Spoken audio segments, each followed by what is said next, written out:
Hello everyone. आज हम class 10th का चैप्टर 2 पॉलिनोमियल सीखेंगे। और अगर आपको ये चीज़ इनिशिएटिव अच्छी लगती है तो सब्सक्राइब करिए ताकि हम और ऐसी वीडियोस अपलोड कर सकें। लाइक करिए अगर आपको अच्छा लगता है। कमेंट करिए कि नेक्स्ट टॉपिक आपको कौन सा पढ़ना है। तो गाइस, अगर हमें ये समझना है कि व्हाट इज़ पॉलिनोमियल तो हमें इससे पहले ये समझना होगा कि वेरिएबल्स क्या होते हैं और कांस्टेंट क्या होता है। अब इसको समझने से पहले आप ये समझिए कि ऐसी चीज़ जो बदल सकती है, वेरिएट कर सकती है टाइम के साथ, उसे हम बोलते हैं वेरिएबल्स। और जो समय के साथ सेम रहे उसे बोलते हैं कांस्टेंट। जैसे एग्जांपल के लिए अगर मैं आपसे कहता हूँ कि मैंने लिखा y is equal to 7x+1, तो जैसे मैं x की वैल्यू 1 कर दूंगा तो आंसर हो जाएगा 7 × 1 + 1, यानी 7 × 1 = 7 + 1 यानी 8। अगर मैं x की वैल्यू 2 कर दूं तो यहीं पर y बन जाएगा 7 × 2 14 + 1 यानी 15। तो क्योंकि x यहाँ पे चेंज हो रहा है, y यहाँ पे चेंज हो रहा है, तो ये दोनों ही वेरिएबल है। लेकिन क्योंकि ये 1 हमेशा सेम रहेगा तो ये कांस्टेंट है। साथ में x की वैल्यू बदल लोगे जैसे जैसे, वैसे वैसे y की वैल्यू बदल जाएगी। तो यहाँ पर हम x को बोलेंगे इंडिपेंडेंट वेरिएबल। इंडिपेंडेंट क्यों? क्योंकि ये किसी पर डिपेंड नहीं कर रहा। और वहीं पर y को हम बोलेंगे डिपेंडेंट वेरिएबल क्योंकि ये डिपेंड कर रहा है। ठीक। अच्छा, कोई भी पॉलिनोमियल जो हो सकता है, अगर वो कुछ इस तरीके से लिखा हुआ है जिसमें x की पावर 3 है, उसके बाद इसकी बाकी पावर्स कम हो रही है, जैसे x की पावर 2, फिर c x की पावर 1, फिर फाइनली d जिसमें कोई x नहीं है, तो इसे हम सबसे बड़ी पावर देखकर 3 है तो हम उसे बोलते हैं क्यूबिक पॉलिनोमियल। तो क्यूबिक पॉलिनोमियल कुछ और नहीं है, वो पॉलिनोमियल जिसमें x की सबसे बड़ी पावर 3 होती है उसे हम बोलते हैं क्यूबिक। वहीं पर मान लीजिए अगर x की सबसे बड़ी पावर 2 हुई, 2, फिर b x की पावर 1 प्लस c कोई x नहीं, तो यहाँ पर सबसे बड़ी पावर 2 है तो उसे हम बोलेंगे क्वाड्रेटिक पॉलिनोमियल। फिर वैसे ही अगर x की सबसे बड़ी पावर 1 है, जैसे एग्जांपल के लिए a x 1 फिर b, तो इसमें हम इस केस में बोलेंगे इसे लीनियर पॉलिनोमियल। ठीक। अच्छा, एक बात और समझनी है, लीनियर का मतलब ही यही होता है कि जब आप इसका ग्राफ बनाएंगे तो एक लाइन बन के आएगी। अब वो लाइन कैसी भी हो सकती है।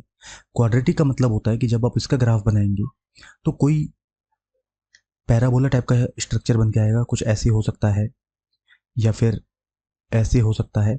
वहीं पर जब हम क्यूबिक पॉलिनोमियल बनाएंगे, क्यूबिक भी पैराबोला टाइप का ही होता है, बस वो ज़्यादा शार्प होता है, कुछ ज़्यादा शार्प। ठीक है यहाँ तक।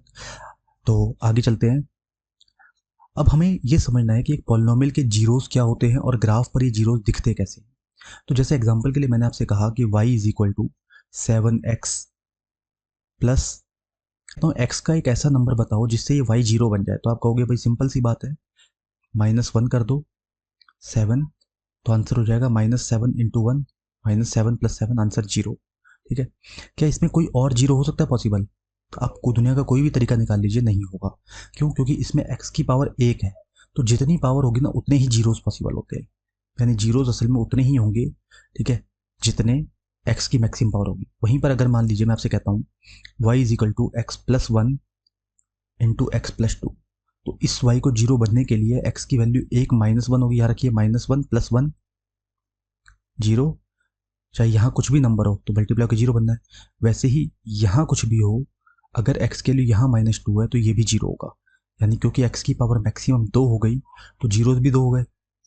वैसे ही सेम अगर मैं एक्स क्यूब वाले क्वेश्चन ले लूँ तो यहाँ पर एक्स क्यूब, यहाँ पे x की वैल्यू भी 3 हो जाएगी, 3, 3 ऐसे नंबर आएंगे, ठीक है, जहाँ पर ये जीरो बनाएगा। अब आप बोलोगे 3 कैसे? देखिए, ये कैसे निकलेगा ये हम थोड़ी देर में सीख ही लेंगे क्यूबिक इक्वेशन सॉल्व करते हुए, लेकिन अभी के लिए आपको ये समझना है कि इसमें 3 वेरिएबल्स हैं। ठीक है। अच्छा, आगे समझते हैं।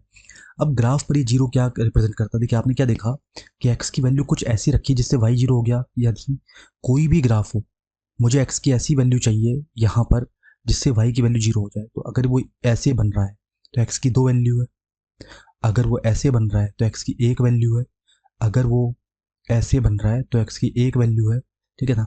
तो यानी ग्राफ एक्स एक्सिस को, इस लाइन को एक्स एक्सिस बोलते हैं, इसको वाई एक्सिस बोलते हैं।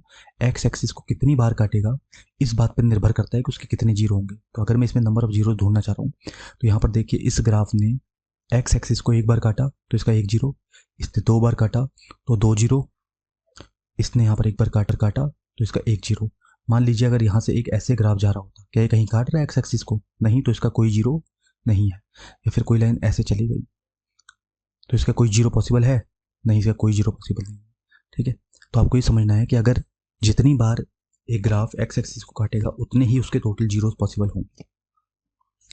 तो अगर आपको ये इनिशिएटिव अच्छा लगता है तो प्लीज़ लाइक करिए, ताकि ऐसी वीडियोस बनाने के लिए मोटिवेशन मिलता रहे। सब्सक्राइब करिए ताकि अगर मैं नई वीडियो अपलोड करता हूँ तो आपको उसका जो नोटिफिकेशन आ सके। और कमेंट करिए कि आपको नेक्स्ट टॉपिक किसके बारे में जानना है जो आपको आपकी बोर्ड क्लासेस में हेल्प करे।